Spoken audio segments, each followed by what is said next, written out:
로마서 5장. 그러므로 우리는 믿음으로 의롭다 하심을 받았으므로 우리 주 예수 그리스도로 말미암아 하나님과 더불어 평화를 누리고 있습니다. 우리는 또한 그리스도로 말미암아 지금 서 있는 이 은혜의 자리에서 나오게 되었으며 하나님의 영광에 이르게 될 소망을 품고 자랑을 합니다. 그뿐만이 아니라 우리는 환난을 자랑합니다. 우리가 알기로 환난은 인내력을 낳고 인내력은 단련된 인격을 낳고 단련된 인격은 희망을 낳을 줄 알고 있기 때문입니다. 이 희망은 우리를 실망시키지 않습니다. 하나님께서 우리에게 주신 성령을 통하여 그의 사랑을 우리의 마음속에 부어주셨기 때문입니다.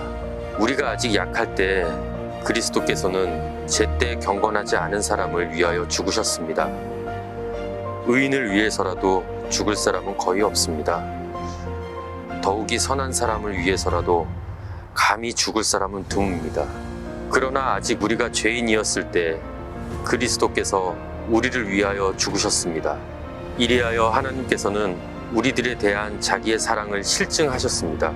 그러므로 지금 우리가 그리스도의 피로 의롭게 되었으니 그리스도로 말미암아 하나님의 진노에서 구원을 얻으리라는 것은 더욱 확실합니다. 우리가 하나님의 원수일 때도 하나님의 아들이 죽으심으로 말미암아 하나님과 화해하게 되었다면 화해한 우리가 하나님의 생명으로 구원을 얻으리라는 것은 더욱더 확실한 일입니다. 그뿐만 아니라 우리는 또한 주 예수 그리스도로 말미암아 하나님을 자랑합니다. 우리는 지금 그로 말미암아 하나님과 화해를 하게 된 것입니다. 그러므로 한 사람으로 말미암아 죄가 세상에 들어왔고 또 그 죄로 말미암아 죽음이 들어온 것과 같이 모든 사람이 죄를 지었기 때문에 죽음이 모든 사람에게 이르게 되었습니다. 율법이 있기도 전에 죄가 세상에 있으나 율법이 없었을 때에는 죄가 죄로 여겨지지 않았습니다. 그러나 아담 시대로부터 모세 시대에 이르기까지는 아담의 범죄와 같은 죄를 짓지 않는 사람들까지도 죽음의 지배를 받았습니다. 아담은 장차 오실 분의 모형이었습니다. 그러나 하나님께서 은혜를 베푸실 때 생긴 일은 아담 한 사람이 범죄를 했을 때 생긴 일과 같지 않습니다. 한 사람의 범죄로 많은 사람이 죽었으나 하나님의 은혜와 예수 그리스도의 한 사람의 은혜로 말미암은 선물은 많은 사람들에게 더욱더 넘쳐나게 되었습니다.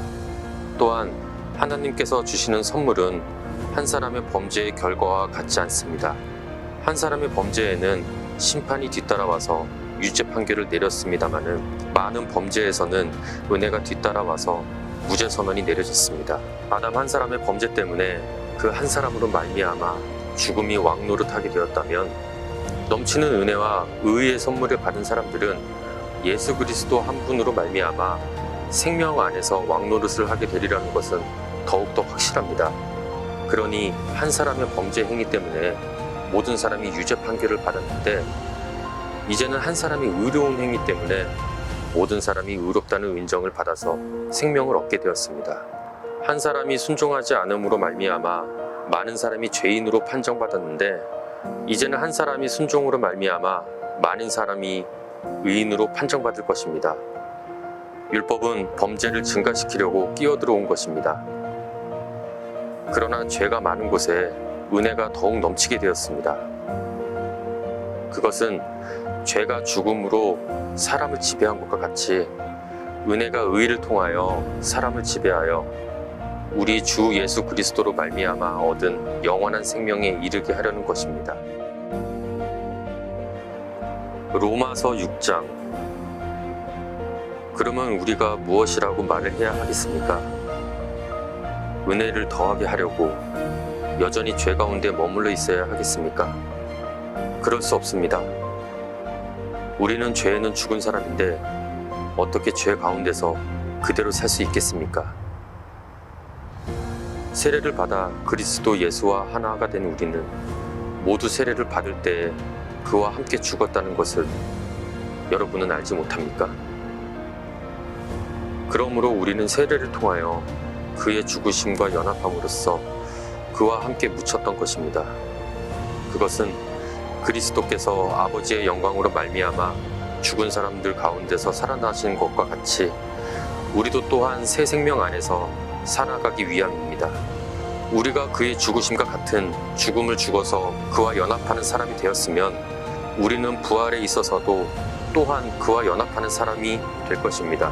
우리의 옛사람이 그리스도와 함께 십자가에 달려 죽은 것은 죄의 몸을 멸하여서 우리가 다시는 죄의 노예가 되지 않게 하려는 것임을 우리는 압니다. 죽은 사람은 이미 죄의 세력에서 해방되었습니다. 우리가 그리스도와 함께 죽었으면 그와 함께 우리도 또한 살아날 것임을 믿습니다. 우리가 알기로 그리스도께서는 죽은 사람들 가운데서 살아나셔서 다시는 죽지 않으시며 다시는 죽음이 그를 지배하지 못합니다. 그리스도께서 죽으신 죽음은 죄에 대해서 단번에 죽으신 것이요, 그분이 사시는 삶은 하나님을 위하여 사시는 것입니다. 이와 같이 여러분도 죄에 대해서 죽은 사람이요, 하나님을 위해서는 그리스도 예수 안에서 살고 있는 사람이라는 것을 알아야 합니다. 그러므로 여러분은 죄가 여러분의 죽을 몸을 지배하지 못하게 해서 여러분의 몸에 정욕에 굴복하는 일이 없도록 하십시오. 그러므로 여러분은 여러분의 지체를 죄에 내맡겨서 불의의 연장이 되게 하지 마십시오. 오히려 여러분은 죽은 사람들 가운데서 살아난 사람답게 여러분을 하나님께 바치고 여러분의 지체의 의의 연장으로 하나님께 바치십시오. 여러분은 율법 아래 있지 않고 은혜 아래 있으며 죄가 여러분을 다스릴 수 없을 것입니다. 그러면 어떻게 해야 하겠습니까? 우리가 율법 아래 있지 않고 은혜 아래 있다고 해서 마음을 놓고 죄를 짓자는 말입니까? 그럴 수 없습니다. 여러분이 아무에게나 자기를 종으로 내맡겨서 복종하게 되면 여러분은 여러분이 복종하는 그 사람이 종이 되는 것을 알지 못합니까? 여러분은 죄의 종이 되어 죽음에 이르거나 아니면 순종의 종이 되어 의에 이르거나 하는 것입니다. 그러나 하나님께 감사한 것은 여러분이 전에는 죄의 종이었으나 이제 여러분은 전에 받은 교훈의 본의 마음으로부터 순종함으로써 죄에서 해방을 받아서 의의 종이 된 것입니다. 여러분의 이해력이 미약함으로 내가 사람의 방식으로 말하겠습니다. 여러분이 전에는 자기 지체를 더러움과 불법의 종으로 내맡겨서 불법에 빠져 있지만 이제는 여러분의 지체를 의의 종으로 바쳐서 거룩함에 이르도록 하십시오. 여러분이 죄의 종일 때는 의에 얽매이지 않았습니다. 여러분은 그때 무슨 열매를 거뒀습니까? 이제 와서 여러분은 그러한 생활을 부끄러워하지 말라는 그러한 생활의 마지막은 죽음입니다. 이제 여러분은 죄에서 해방을 받고 하나님의 종이 되어서 거룩함에 이르는 삶의 열매를 맺고 있습니다. 그 마지막은 영원한 생명입니다. 죄의 삭은 죽음이요 하나님의 선물은 우리 주 예수 그리스도 안에 누리는 영원한 생명입니다.